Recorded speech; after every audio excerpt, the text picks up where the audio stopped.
Dating apps का जो आज की डेट में कल्चर आ रहा है ना, ये तो मतलब मैरिज वाले लोग भी यूज कर रहे हैं, वो तो करना अनमैरिड ही तो नहीं यूज कर ही रहे चाहिए। हैं। हाँ।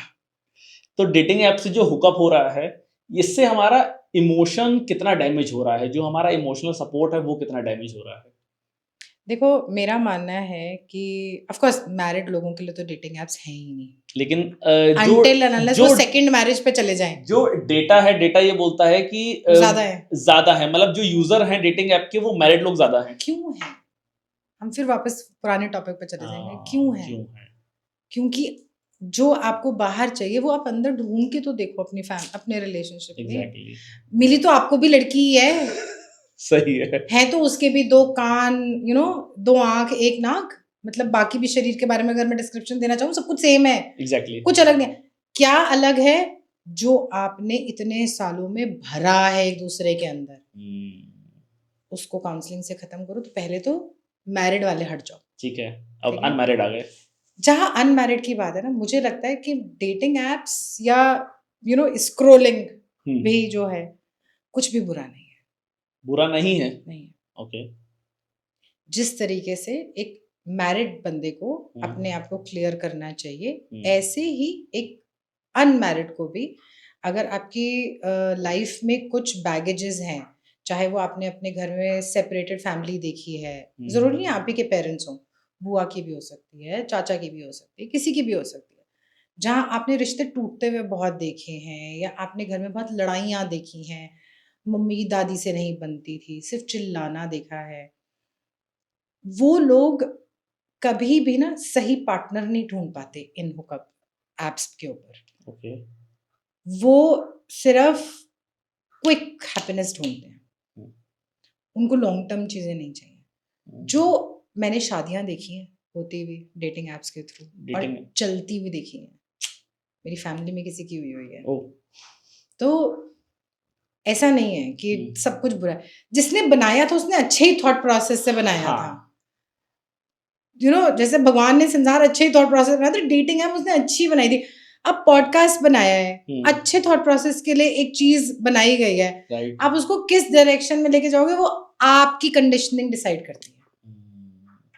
तो अगर आपका रिलेशनशिप अपने घर में, अपने फ्रेंड्स के साथ या अपने सराउंडिंग्स में अच्छा है, तो या तो आपको डेटिंग एप्स की जरूरत नहीं पड़ेगी, और अगर पड़ेगी तो आप उसमें से कुछ अच्छा ही निकाल के लाओगे।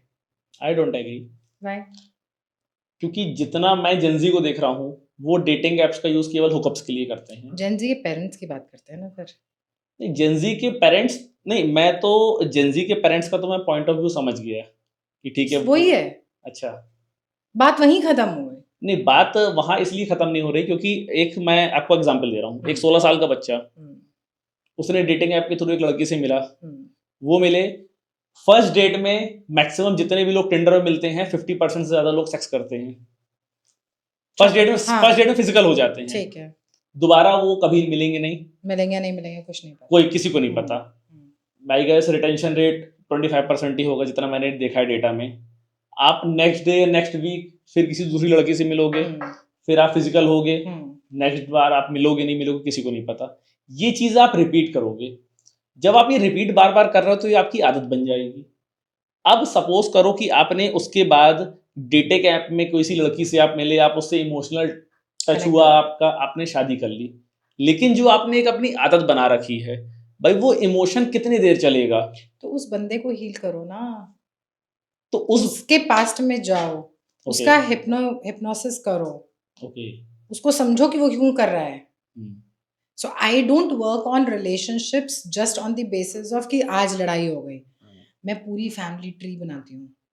मैं आपकी कंडीशनिंग, मैं कॉल ऐसे नहीं शुरू करती, अच्छा बताओ क्या प्रॉब्लम है, मेरी कॉल ऐसे नहीं शुरू होती। मेरी कॉल शुरू होती है पैदा कहाँ हुए, पेरेंट्स कैसे हैं, घर में कौन कौन है। मैं पूरा पहले फैमिली को समझती हूँ, मैं अपना पूरा एक केस हिस्ट्री प्रिपेयर करती हूँ, फिर उसके बाद जाके उसको बताती हूँ कि हाँ तुम्हारी ये प्रॉब्लम है, जब तक ये हील नहीं करोगे। I am a life coach also, I am a healer also. So मैं सिर्फ ये नहीं करती कि हाँ जी आपकी ये लड़ाई है, ये बोलोगे तो प्रॉब्लम सॉल्व हो जाएगी, नहीं।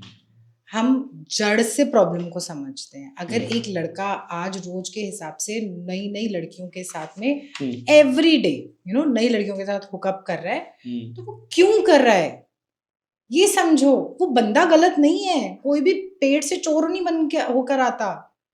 उसके अंदर क्या इनसिक्योरिटीज है, उसको क्या प्यार नहीं मिल रहा, उसको क्यों रोज नया चाहिए, क्या उसकी कमिटमेंट इश्यूज हैं लाइफ में, क्यों वो डरता है किसी से दूसरी बार मिलने से।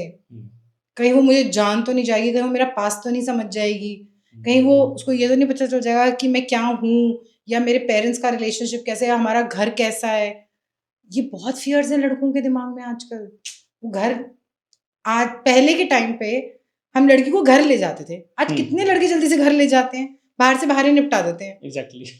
लड़के लेट बात करते हैं घर में। पहले लड़कों को बड़ा शौक होता था, मैं घर लेके जाऊंगा, मम्मी देखो मैंने नई सहेली बनाई। आजकल किसको शौक हो रहा है, क्यों? क्योंकि घर में ही सब डिसऑर्डेड है, घर ही बिखरे हुए हैं लोगों के। जो हम जेनजी की बात, जेनजी हैं किनके, हम जैसे लोगों के बच्चों के ना, राइट। तो जब हम जैसे लोगों के बच्चों को प्रॉब्लम्स आएंगी तो सबसे पहले हमें ठीक करना पड़ेगा अपने आप को।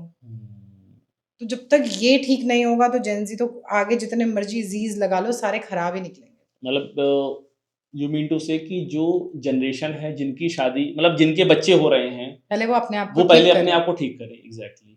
और अगर चाहते हो आपका बच्चा ठीक निकले, हाँ, तो अपने आप को ठीक करो। और चूंकि आप खुद गलत कर रहे हो, इसलिए ना आप अपने बच्चे से क्वेश्चन कर सकते हो, आप उसके माइंडसेट को भी समझ सकते हो।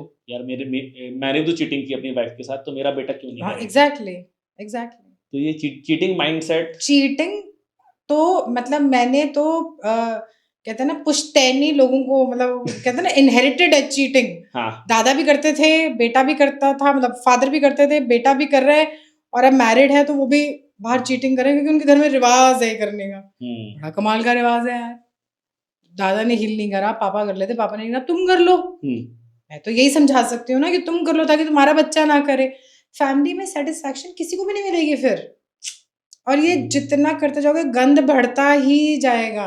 बढ़ गया है और भी बढ़ेगा। मतलब आप देखो कि अगर आज की डेट में जितनी भी मैरिजेस हो रही हैं, आई डोंट थिंक कि 80% से ज़्यादा जो भी लड़के या लड़कियां हैं वो पहले किसी के साथ फिजिकल रिलेशनशिप में रहे हैं, और मोर देन वन के साथ तो आई एग्री, चलो ठीक है, क्योंकि गर्लफ्रेंड बॉयफ्रेंड बनना एक अलग चीज है। हम पहले भी होते थे, नहीं, पहले ओपनली नहीं बोलते थे एग्जैक्टली। आज खुले में बोलते हैं।